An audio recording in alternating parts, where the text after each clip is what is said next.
Ya. Bismillahirrahmanirrahim. Assalamualaikum warahmatullahi wabarakatuh. Hari ini kita akan melanjutkan pertemuan untuk pendokumentasian dengan tema pendokumentasian askep kegawat daruratan pada ibu maupun pada bayi. Nah, pada prinsipnya yang namanya pendokumentasian, baik askep yang normal maupun askep yang mengalami kegawat daruratan itu adalah sama. Yaitu kalau untuk pidana itu menggunakan format pendokumentasian SOAP dengan pendekatan manajemen parnai 7 langkah ya. Cuma nanti mungkin ada beberapa poin karena askep kegawat daruratan itu ada beberapa hal yang perlu dikaji baik di data objektif maupun data subjektif, maka mungkin untuk pengkajiannya itu ada tambahan ya, tambahan untuk keluhan-keluhan terkait dengan patologisnya tersebut atau kegawat daruratannya tersebut. Ya. Mungkin contohnya begini, kalau dalam pendokumentasian aspek hamil normal, pengkajian kita misalkan normal ya, kepala normal, kemudian leher, perut, PPV-nya gitu, tidak ada masalah. Tetapi mungkin nanti berbeda ketika kita melakukan pengkajian pada aspek ibu bersalin yang atau hamil yang patologis. Ya. Kalau dalam keadaan normal mungkin di perut akan munculnya TFU, kemudian leopard ya. Tetapi mungkin beda nanti ketika kita melakukan pengkajian pada ibu hamil dengan misalkan solusi plasenta atau plasenta previa. Mungkin nanti di pengkajian di daerah perut akan muncul keluhan terkait dengan misalkan nyeri tekan atau ada kontraksi, itu akan berbeda di beberapa item. Nah, termasuk di angka itu juga nanti ada ya kalau pada hamil normal itu berhenti misalkan nyonya S 25 tahun G1 B0A0 hamil 28 minggu puka perskep janin tunggal hidup intrauteri sudah berhenti di situ saja, tetapi untuk askep kegawat daruratan akan ada tambahnya, misalkan dengan plasenta previa, dengan solusi plasenta. Jadi diagnosa di sini dimasukkan dengan pendiagnosaan untuk kegawat daruratannya tersebut. Nah, yang namanya pendokumentasian asuhan kebidanan kegawat daruratan adalah proses pencatatan secara sistematis dan terperinci mengenai seluruh tindakan, observasi, intervensi, dan respon pasien yang dilakukan oleh tenaga kebidanan dalam menangani kondisi kegawat daruratan yang dialami oleh ibu hamil, ibu bersalin, ibu nifas, ya, dan juga bayi baru lahir. Nah, tadi pendekatan yang kita gunakan tetap sama ya dengan menggunakan pendekatan manajemen kebidanan parnai ya, yaitu proses pemecahan masalah yang digunakan sebagai metode untuk mengorganisasikan pikiran dan tindakan berdasarkan teori ilmiah, penemuan-penemuan, keterampilan dalam rangkaian atau tahapan yang logis untuk pengambilan suatu keputusan yang berfokus pada klien ya. Ini merupakan kerangka berpikir seorang bidan dalam mengambil keputusan. Jadi pemecahan masalah, pembuatan diagnosa untuk menyelesaikan masalah-masalah pasien, semuanya adalah berfokus pada keputusan klien. Dan semuanya ini bertujuan untuk apa? Peningkatan kualitas pelayanan kebidanan. Jadi bidan dalam memberikan pelayanan itu tidak asal, tapi berdasarkan pendekatan-pendekatan yang tujuannya tadi untuk meningkatkan kualitas pelayanan kita yang diberikan kepada klien atau pasien. Nah, kita sudah tahu ya, kita sudah belajar dari awal bahwa ada 7 langkah manajemen kebidanan, mulai dari mengumpulkan data, interpretasi, mengidentifikasi diagnosa atau masalah potensial, nomor 3 ini, Dan 4, menetapkan kebutuhan tindakan segera, melakukan tindakan konsultasi kolaborasi dengan tenaga kesehatan lainnya. Nah, nanti kalau pada aspek pendokumentasian kegawat daruratan, nomor 3 dan 4 akan terisi. Kenapa? Karena nomor 2-nya itu diagnosanya yang sekarang itu sudah mencantumkan diagnosa kegawat daruratan. Nah, diagnosa kegawat daruratan nanti akan memunculkan diagnosa atau masalah potensial yang akan terjadi atau yang kira-kira akan dialami oleh pasien. Jadi nomor 3 akan muncul, dan ketika nomor 3 akan muncul, maka nomor 4 juga akan muncul. Kalau muncul tindakan diagnosa potensial, maka nomor 4 itu adalah apa yang harus dilakukan, ya. Kira-kira tindakan segera apa ya yang harus dilakukan supaya diagnosa yang nomor 3 itu tidak muncul gitu ya. Jadi ketika kita melakukan pendokumentasian aspek yang normal, mungkin nomor 3 dan 4 tidak muncul ya, tidak muncul kalimat diagnosa potensial apa yang mungkin terjadi, nomor 4 juga tidak muncul tindakan segera apa yang akan dilakukan, tetapi ketika kita melakukan pendokumentasian aspek kegawat daruratan, maka nomor 3 dan 4 akan muncul ya. Kemudian untuk nomor 5, menyusun rencana asuhan. Nomor 6, implementasi asuhan sesuai dengan rencana. Nomor 7, mengevaluasi itu sama ya. Jadi 5, 6, 7 itu asuhan-asuhan yang rutin ya. Atau yang memang harus diberikan kepada ibu hamil ya.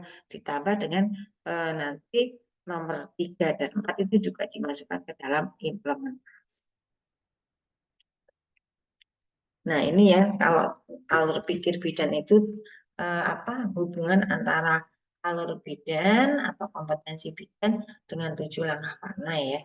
Jadi alur atau kompetensi bidan itu dimulai dari pengumpulan data dasar, menetapkan diagnosis, perencanaan, implementasi, dan evaluasi. Nah, kalau dalam langkah warna itu kalau pengumpulan data dasar dimasukkan di langkah yang pertama. Untuk diagnosis itu sama dengan langkah kedua, interpretasi data dasar. Kemudian untuk mengantisipasi diagnosa atau masalah potensial, menetapkan kebutuhan penanganan segera, merencanakan asuhan, itu sama dengan perencanaan, dan implementasi itu sama dengan pelaksanaan asuhan, evaluasi sama juga dengan evaluasi 7 langkah ya. Jadi yang sebelah kiri itu kompetensi bidan terdiri dari 5 kompetensi, yang sebelah kanan itu pola pikirnya bidan yang terdiri dari 7 langkah yang intinya itu sama. Nah, langkah mengumpulkan data-data klien itu bisa berdasarkan jenis data. Itu data subjektif ya atau data objektif. Jadi langkah pertama manajemen Varna itu bisa jenis datanya itu subjektif ya atau objektif. Nah, sumber datanya juga bisa dari pasien atau bisa dari keluarga atau suami. Caranya tadi sama ya. Caranya pengumpulannya data itu kita kumpulkan, kemudian kita kelompokkan apakah itu masuk ke data subjektif atau masuk ke data objektif ya. Kemudian data itu harus lengkap, harus tepat, harus akurat. Jadi sebisa mungkin kita melengkapi informasi-informasi yang kita ingin tanyakan ya. Jangan sampai nanti kita mempunyai data tapi datanya itu kurang lengkap sehingga nanti ketika kita melakukan atau menentukan diagnosisnya akan kesulitan ya. Misalkan diagnosis plasenta previa, hamil dengan plasenta previa. Di situ harus ada data perdarahannya dimulai sejak kapan, disertai rasa nyeri apa tidak, warna darahnya merah segar atau merah hitam. Nah, ini contohnya. Ya, jadi contohnya seperti itu. Nanti kalau kita tidak bisa mengumpulkan data secara lengkap, nanti pendiagnosaan kita akan bingung. Ya, karena yang namanya perdarahan pada gamel itu ada dua. Ada plasenta previa, ada solusi plasenta di mana dua ciri dari perdarahan tersebut itu berbeda. Ini contohnya ya. Kenapa kok kita harus mengumpulkan data secara lengkap? Contoh ya, ibu datang dengan perdarahan. Nah, nanti kalau kita tidak tanya seperti yang tadi saya tanyakan, kita akan bingung nanti di pendiagnosaan. Loh, apakah ini plasenta previa atau ini solusi placenta. Jadi harus lengkap, tepat ya. Tepat itu ya yang kita tanyakan sesuai dengan apa yang kita ingin ke arah diagnosis apa gitu ya. Kalau misalkan placenta previa ya kita harus mengkaji darahnya seperti apa. Ibu nyeri apa tidak, ada kontraksi apa tidak, warna darahnya apa gitu ya. Jadi nggak sampai jauh-jauh mengkaji yang tidak ada hubungannya dengan perkiraan diagnosis yang kita tuliskan. Akurat, nah data pun harus akurat ya, tapi terkait dengan sumber data. Kalau misalkan itu dari pasien itu benar nggak yang disampaikan? Atau misalkan dari suaminya, karena pasien tidak bisa untuk diajak kerjasama untuk anamnesa. Nah, itu juga harus dipastikan lagi. Yang disampaikan itu akurat, tidak akurat, itu artinya aktual, ya. Data terpercaya. Nah, sampai nanti datanya bingung, ya. Dan suaminya bingung, nanti malah membuat diagnosisnya. Nah, langkah dua dari manajemen Farnai ya, ini saya rinci satu-satu ya karena ini patologis ya. Nah, langkah juga itu sama ya untuk kehamilan normal maupun kehamilan yang patologis itu sama ya. Kita merumuskan masalah atau diagnosa ya. Rumusan masalah dan diagnosa keduanya digunakan karena masalah tidak dapat didefinisikan seperti diagnosa, tapi membutuhkan penanganan. Nah, ini di langkah dua kadang kita lupa. Lupanya apa? Lupanya kita tidak mencantumkan masalah, padahal masalah itu pasiennya ada, gitu ya. Contoh, kita mengkaji ya, ibu hamil, ada ibu hamil datang. Kemudian di pengajian data subjektif ya, kita kaji di data psikososial kan ada. Di situ ibu mengatakan, oh saya takut, saya cemas ya, karena misalkan ini pengalaman persalinan saya yang pertama, gitu ya. Contohnya seperti itu. Nah, kecemasan, takut itu tidak muncul di diagnosa. Sehingga kita nggak bisa mencantumkan Nyonya S 28 tahun, G1, P0, A0, preskep, buka, belum masuk panggul, janin tunggal hidup intrauterin, dengan kecemasan gitu tidak ada. Kenapa? Karena kecemasan itu tidak masuk ke dalam diagnosa nomenklatur kebidanan. Nah, tapi kalau kecemasan itu tidak kita atasi, maka yang terjadi nanti bisa menyebabkan hal-hal yang negatif ya, sehingga harus muncul juga di bab dua, di langkah kedua, tapi munculnya adalah di itu contohnya merasa takut terhadap proses dan melahirkan. Nah, ketika muncul di masalah maka nanti akan masuk ke dalam perencanaan kita.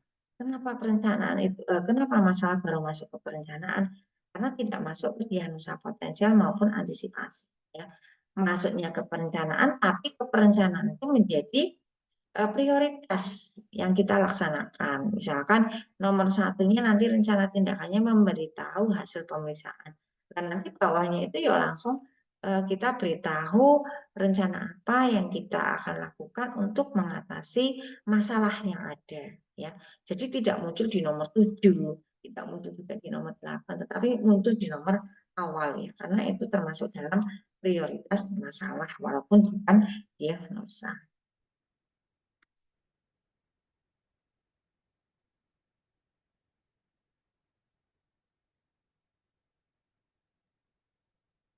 Nah, tadi keluar.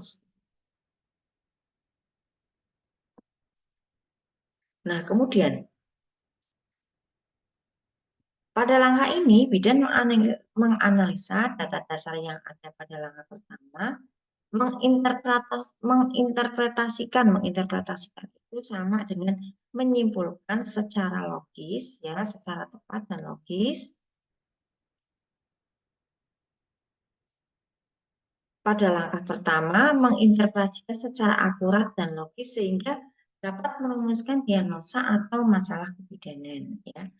Jadi rumusan diagnosa merupakan kesimpulan dari kondisi klien. Apakah klien dalam kondisi hamil, infartu, nifas, bayi baru lahir, apakah kondisinya dalam keadaan normal, dan diagnosa ini dirumuskan menggunakan nomenklatur kebidanan. Jadi dari tadi Bu Pani menyampaikan nomenklatur gitu ya.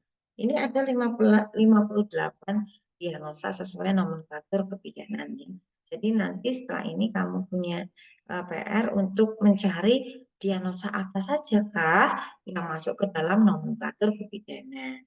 Jadi kita membuat diagnosa itu nggak asal, nggak sepaknya kita, tapi ada di nomenklatur kebidanan. Kalau kita ingin punya diagnosa tapi tidak ada di nomenklatur kebidanan, tidak boleh.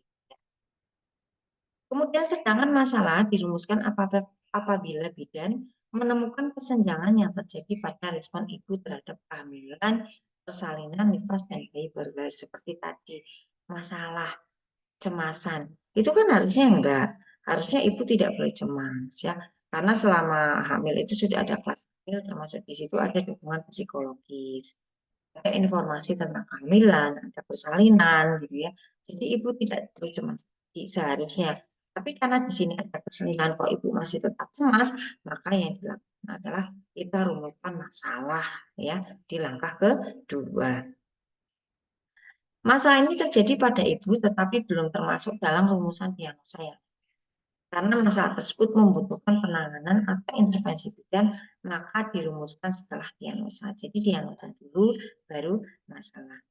Masalah sering berkaitan dengan hal-hal yang sedang dialami wanita yang diidentifikasi oleh bidan sesuai dengan hasil pengkajian. Masalah tersebut juga sering menyertai diagnosa. Ya, tapi tidak semua aspek itu ada masalah. Tidak. Kalau ibunya memang baik-baik saja ya. Langkah ketiga, mengidentifikasi diagnosa atau masalah potensial dan mengantisipasi untuk penanganannya. Ya. Jadi tadi langkah ketiga itu diagnosa.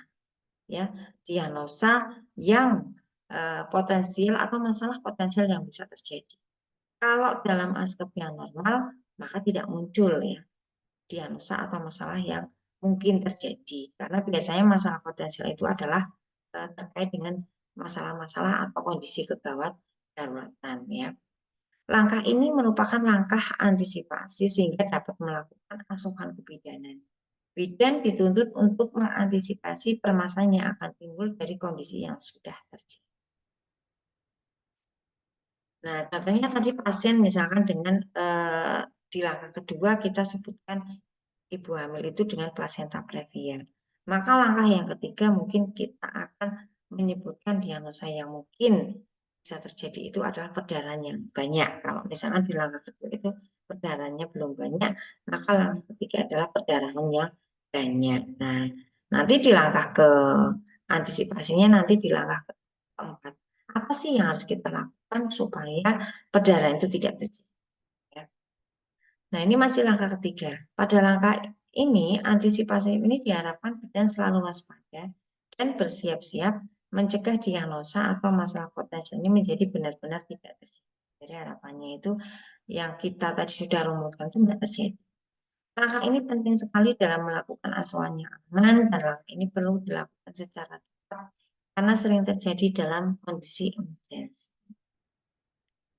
Dengan mengidentifikasi masalah potensial atau diagnosa potensial yang akan terjadi berdasarkan diagnosis atau masalah yang sudah ada, bidan dapat merumuskan tindakan apa yang diperlukan untuk mencegah atau menghindari masalah atau diagnosa potensial yang akan terjadi. Nah, merumuskan tindakan apa itu nanti masuk ke langkah keempat, yaitu mengidentifikasi dan menetapkan kebutuhan atau penanganan segera atau tindakan emergensi.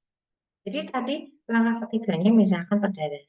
Nah, langkah empat itu apa yang bisa dilakukan oleh bidan supaya perdarahan tadi itu tidak kalau ibu hamil dengan plasenta previa supaya tidak kan, maka di langkah keempatnya misalnya kita anjurkan pasien untuk bed rest total untuk mencegah terjadinya perdarahan lebih banyak. Kemudian di langkah ketiga tadi misalkan risiko kegawat daruratan pada bayi baru lahir karena ibunya mengalami perdarahan, gitu ya. Misalkan terjadi kegawat daruratan pada bayi baru lahir yaitu misalkan fetal distress, gitu ya. Maka langkah keempatnya apa yang kita bisa lakukan untuk mencegah terjadinya fetal distress, misalkan tindakan kolaborasi dengan dokter, ya, kolaborasi dengan dokter USG atau rujuk ke rumah sakit untuk tindakan USG ya, untuk memastikan bahwa bayinya itu baik-baik saja. Nah, mengidentifikasi perlunya tindakan segera oleh bidan atau dokter dan atau untuk dikonsultasikan atau ditangani bersama dengan anggota tim kesehatan lainnya yang sesuai dengan kondisi klien. Jadi di langkah 4 ini tindakan yang kita lakukan tidak murni harus itu tindakan yang dilakukan oleh bidan saja tidak, tetapi juga terkait dengan tindakan konsultasi dengan dokter, kolaborasi dengan tim kesehatan yang lainnya. Itu boleh saja, nggak ada masalah ya. Pada saat ini, bidan mengidentifikasi perlunya tindakan segera apa, baik tindakan intervensi, konsultasi, kolaborasi dengan dokter lain, atau rujukan berdasarkan kondisi klien. Jadi boleh tindakan yang keempat itu, misalkan lakukan rujukan ya untuk mendapatkan penanganan lebih lanjut boleh ya. Tidak harus tindakan yang mandiri kita, oh bed rest itu kan tindakan mandiri kita, tapi kita juga boleh melakukan tindakan-tindakan konsultasi, kolaborasi, atau rujukan sesuai dengan kondisi pasiennya. Langkah keempat mencerminkan kesinambungan dari proses penata laksanaan kebidanan yang terjadi dalam kondisi emergensi. Berdasarkan hasil analisa data, ternyata kondisi klien membutuhkan tindakan segera untuk menangani atau mengatasi diagnosa atau masalah yang terjadi. Nah, pada langkah ini mungkin saja diperlukan data baru yang lebih spesifik sehingga mengetahui penyebab langsung masalah yang ada. Sehingga diperlukan tindakan segera untuk mengetahui penyebab masalah. Jadi tindakan segera bisa juga merupakan observasi atau pemeriksaan. Beberapa data mungkin mengidentifikasi situasi yang gawat, di mana bidan harus bertindak segera untuk kepentingan keselamatan jiwa ibu atau anak. Misalkan menghentikan perdarahan kala 3 atau mengatasi distonia bau pada kala 2. Ini contohnya kalau kala 2-nya, misalkan, maaf, kalau langkah 2-nya ibu, misalkan diagnosanya di situ atonia uteri, itu kan ada nih di nomenklatur kebidanan. Maka langkah yang berikutnya, langkah 3 maupun langkah 4-nya itu atonia uteri. Berarti langkah ketiga diagnosa potensial yang mungkin terjadi adalah shock hipovolemik. Maka langkah yang keempatnya tindakan kita yang segera itu misalkan kompresi bimanual internal untuk menghentikan perdarahan. Ya. Perdarahan munculnya di mana? Di langkah kedua. Ya. Kemudian untuk menghentikan terjadinya perdarahan dan shock hipovolemik. Shock hipovolemik munculnya di mana? Kalau perdarahan lebih lanjut tidak tertangani dengan cepat, maka yang akan terjadi adalah shock hipovolemik. Nah, shock hipovolemik itu akan muncul di langkah ketiga, yaitu diagnosa yang mungkin bisa terjadi, tapi belum terjadi. Ya. Jadi kalau langkah kedua itu diagnosanya sudah terjadi, kalau langkah ketiga itu diagnosa atau masalahnya itu belum terjadi, tapi mungkin bisa terjadi. Nah, supaya tidak terjadi, diberikan tindakan di langkah keempat, yaitu kompresi bimanual internal. Harapannya perdarahan akan berhenti, sehingga shock hipovolemiknya itu tidak terjadi. Ya. Pada tahap ini mungkin juga kalian memerlukan tindakan dari seorang dokter, misalnya terjadi prolaps tali pusat, sehingga perlu tindakan rujukan dengan segera. Jadi, misalkan kita menemui pasien ya datang ke puskesmas, di langkah kedua itu ada diagnosa lain yang muncul, diagnosa patologis yang muncul, misalkan prolaps tali pusat. Nah, langkah yang ketiga, misalkan kita membuat kira-kira kalau prolaps tali pusat itu akan terjadi apa? Terjadinya adalah gawat janin, ya, karena tali pusatnya tertekan oleh kepala janin atau bagian terbawah janin. Maka munculnya diagnosa yang di langkah ketiga adalah risiko terjadinya gawat janin. Nah, supaya tidak terjadi gawat janin, apa? Kita lakukan rujukan. Karena itu penanganan berikutnya untuk prolaps tali pusat adalah dokter di rumah sakit. Demikian juga bila ditemukan tanda-tanda awal dari preeklamsi, kelainan panggul, adanya penyakit jantung, diabetes, atau masalah medis yang serius, maka bidan perlu melakukan konsultasi atau kolaborasi dengan. Nah, dalam kondisi tertentu, seorang wanita juga akan melakukan konsultasi atau kolaborasi dengan dokter atau tim kesehatan lain seperti sosial, ahli gizi.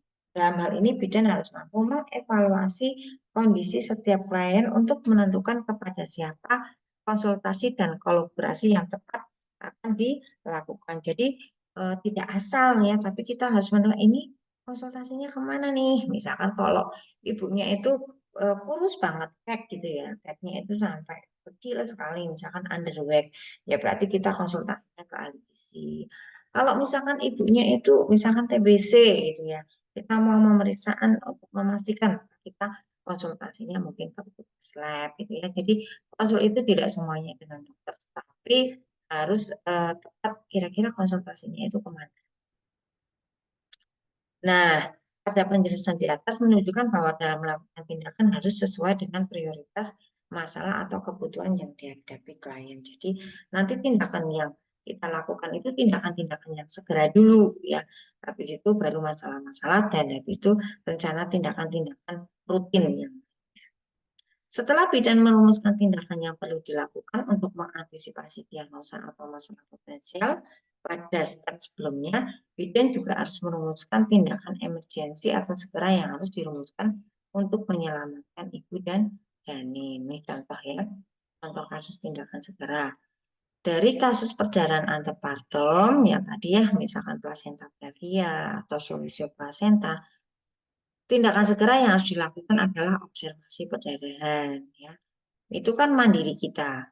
Periksa atau cek kadar HB itu juga bisa mandiri kita. Kalau di puskesmas bisa kerjasama dengan petugas lain. Observasi denyut jantung anak atau BJJ ya, itu tindakan mandiri kita. Nah, rujuk ke rumah sakit ya. Kalau misalkan di puskesmas itu kan rujuk ke rumah sakit. Atau kalau misalkan kita sudah di rumah sakit berarti kita nggak rujuk lagi, tapi kolaborasi dengan dokter. Ya. Nah, contoh dua untuk tindakan segeranya. Pada kasus perdarahan karena atonia overi, ya. Cari penyebab perdarahan, yaitu tindakan mandiri bidan. Masase untuk merangsang kontraksi itu juga mandiri bidan. Berikan uterotonika, itu mandiri bidan. Lakukan kompresi bimanual interna, itu juga tindakan mandiri bidan. Kaji ulang apakah tindakan segera ini benar-benar dibutuhkan. Ya, jadi ini yang kita lakukan itu tindakan mandiri bidan. Tapi kalau ternyata dari hasil evaluasi kok perdarahan masih terus keluar, maka yang kita lakukan itu adalah rujuk ya ke rumah sakit. Kalau misalnya di rumah sakit berarti kolaborasi dengan dokter untuk tindakan berikut. Itu langkah ke Nah, sekarang kita masuk ke langkah kelima, merencanakan asuhan yang menyeluruh. Menyeluruh ini ya berarti itu semuanya.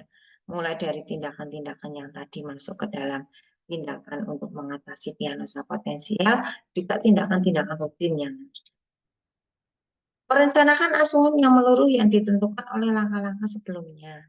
Pada langkah ini data yang tidak lengkap dapat dilengkapi.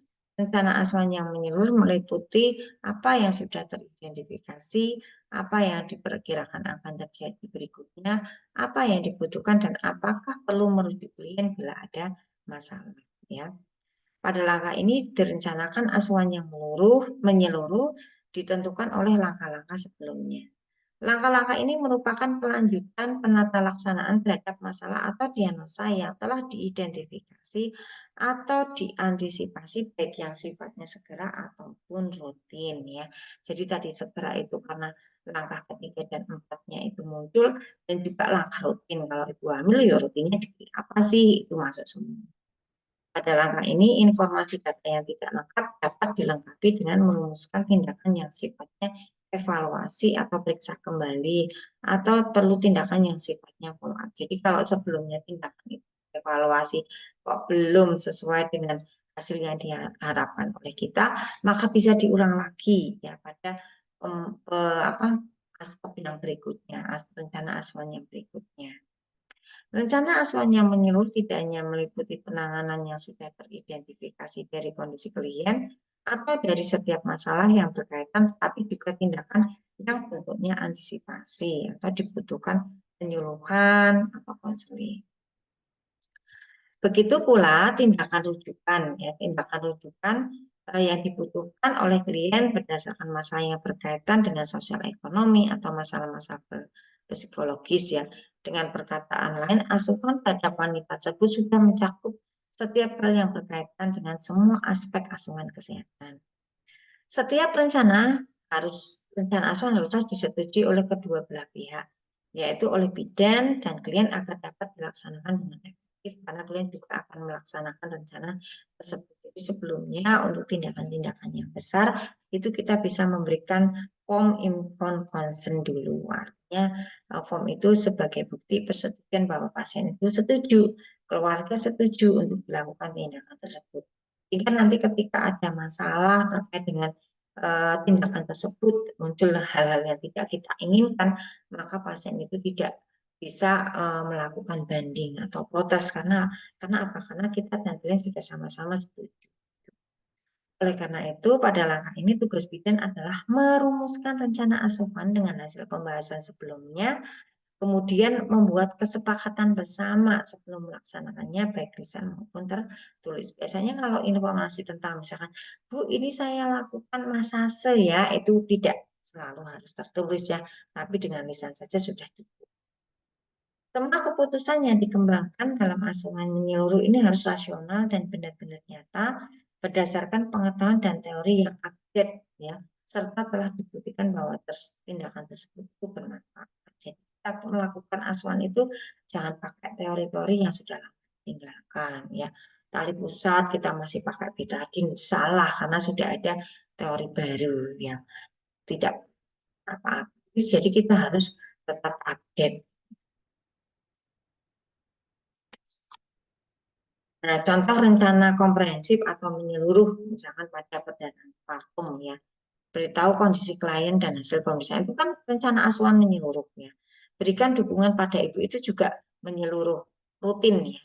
Nah, baru infus RL, observasi tanda vital, cek kadar HB, siapkan darah, rujuk klien, follow up ke rumah, ya kaji ulang rencana asuhan meliputi semua asuhan kesehatan. Nah, ini untuk infus, observasi, cek kadar HB, siapkan darah itu adalah rencana asuhan untuk kasus perdana.